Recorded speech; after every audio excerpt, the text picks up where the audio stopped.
Welcome back to Social Studies, everybody. We are going to be continuing our journey in our new Social Studies unit on events leading up to the Revolution and eventually the Revolutionary War.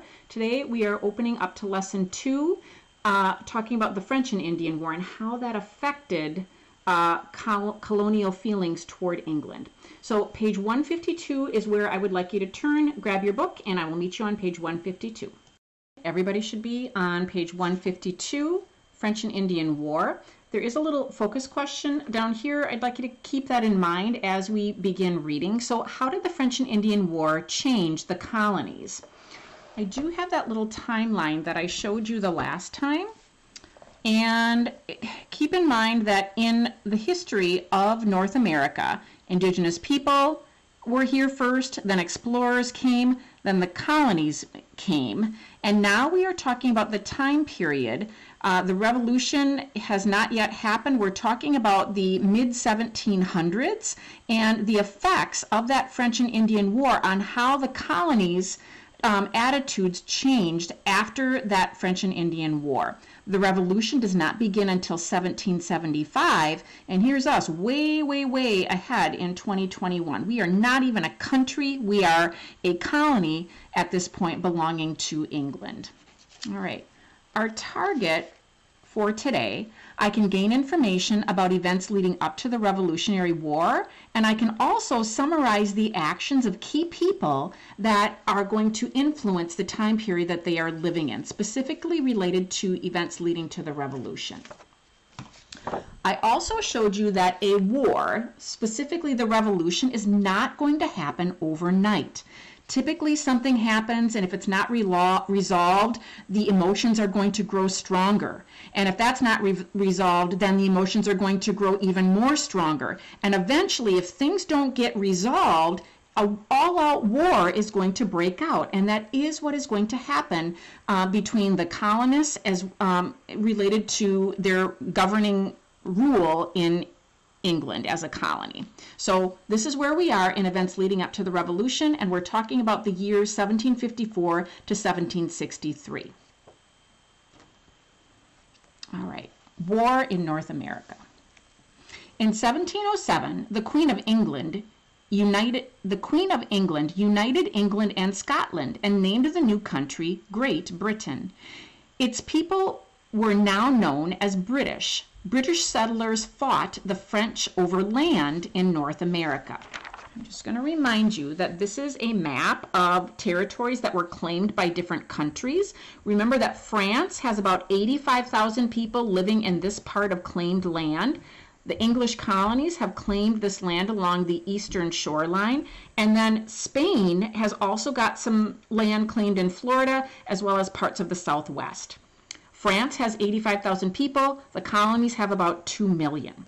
They are going to be battling over some specific land called the Ohio River Valley. As more and more colonists push in, they're going to want more land. France is going to say, "Nuh-uh, we own that land." And because they can't solve those differences, they are going to fight for that land. Disagreements between France and Great Britain arose when British colonists settled on land claimed by France in the Ohio River Valley. The settlers were farmers. The French trappers feared that the newcomers would cut down forests, which would hurt their fur trade. The dispute over land led to the French and Indian War.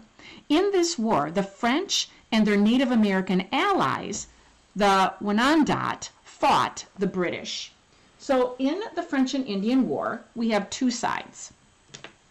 On side one, we've got the French and the indigenous people living there. Okay, they are side number one. Side two is going to be the British. Okay, and they are going to be fighting over land, specifically that territory in the Ohio River Valley. Okay, let's continue to find out what happens. Washington's victory.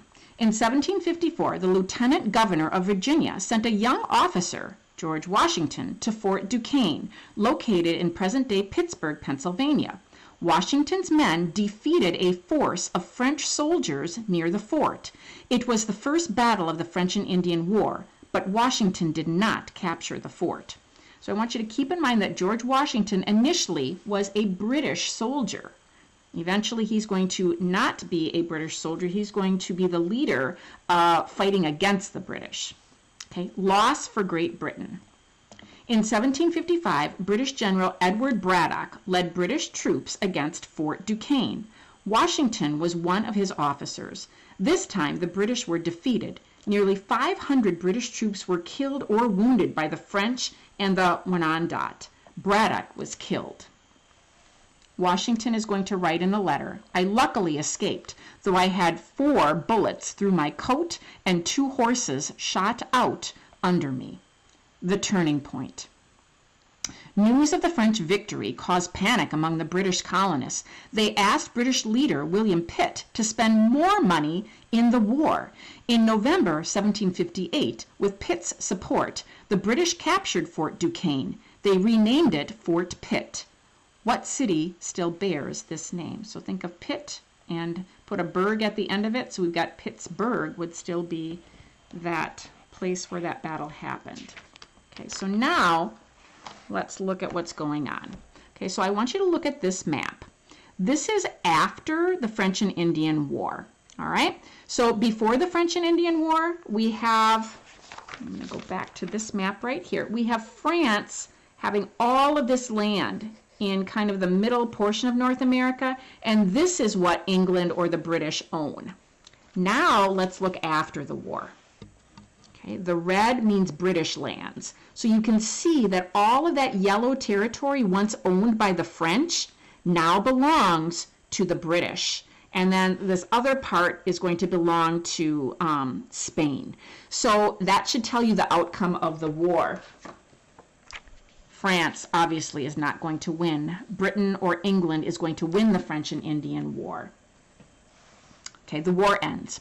After the victory at Fort Duquesne, the British decided to drive the French out of Canada. In June 1759, British forces attacked Quebec, which is located on steep cliffs above St. Lawrence River. To carry out this surprise attack, British troops silently climbed narrow paths up the cliffs at night. The French awoke to find the British at the gates of the city. The siege lasted for months. Finally, on September 13th, the French surrendered Quebec. 1 year later, the British seized Montreal, and the French were forced out of Canada. So again, this is before the French and Indian War. France is doing pretty well with maintaining that land. After the French and Indian War, there's no French presence in North America. The British drove them out, and they are no longer there. The Proclamation of 1763. War between Great Britain and France in Canada ended with the fall of Montreal, but battles between the two countries continued in Europe until 1763, when France was defeated. The two countries signed the Treaty of Paris, ending the French and Indian War. After the treaty was signed, Great Britain claimed all of France's colonies in North America. After the war, the French could no longer help the Native Americans. On the other hand, Great Britain could not afford to use troops to protect settlers in the Ohio Valley. As a result, Great Britain issued the Proclamation of 1763. This official announcement set aside land west of the Appalachian Mountains for Native American groups. So I want you to keep in mind that although Great Britain is going to gain all of this land, they are going to give much of that land, not give, they are going to allow peaceful living of the indigenous people west of the Appalachian Mountains. Now, many of the people that fought in the French and Indian War thought that they should be able to move into that territory, but in order to keep the peace, they are not going to be allowed to move into that Ohio River Valley. And there's going to be some feelings of anger about that decision. So the colonists are going to fight for the Ohio River Valley, but the king is going to allow the indigenous people to continue living there. So that is the start of that first snowball and some of those negative feelings about the French and Indian War. Plus, war is expensive. The colonists are going to be charged for a lot of money in taxes to help pay for that. So Pontiac, pay attention. He is going to be an important person that you may want to take note of.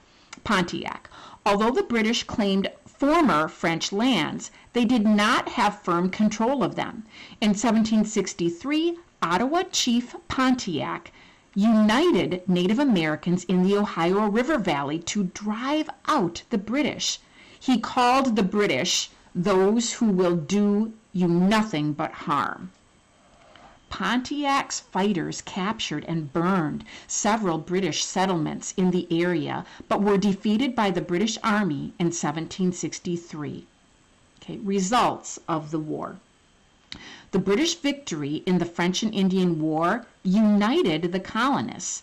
They had joined together to fight a powerful enemy. They had discovered strong leaders such as Washington. Soon a new independent spirit developed among the Americans, as they called themselves. Victory in the French and Indian War set the stage for the American Revolution. I hope that you learned a lot today about the French and Indian War, and when I see you next time, we will talk more about some of the other events that will lead to the Revolution. Thanks for being such good listeners today.